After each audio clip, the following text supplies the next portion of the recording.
Hello friends, welcome back.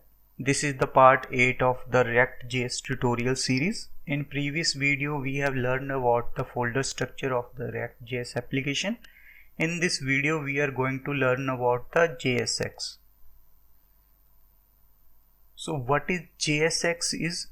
JSX is the React syntax which allow us to write HTML inside the JavaScript files.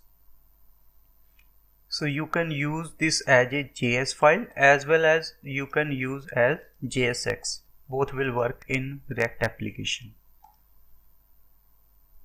It means you can write the HTML templates inside the JavaScript files. So behind the scene, React use this React scripts to compile this JSX code into the JavaScript code, which is understandable by the browsers.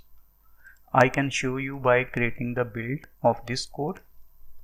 So we have to run a yarn build command and it will create a build for us. And after creating this build, you can see this is our compiled code. These files are coming from the public folder, like exactly same, but inside the HTML, if you like format it,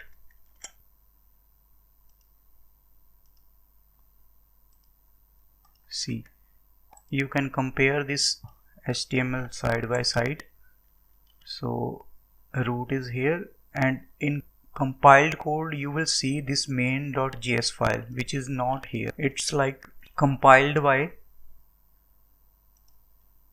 React scripts and it's generated the JavaScript version of the code.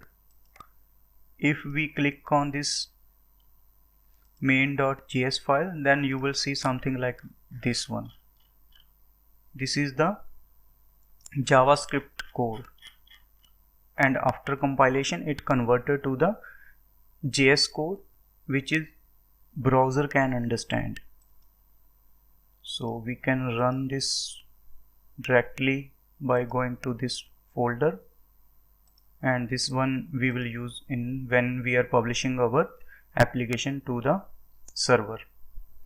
So that's it for this video, and if you have any questions then please ask in comment section. I will reply them. And thanks for watching this video. Next lecture we are going to discuss about the React state and React props.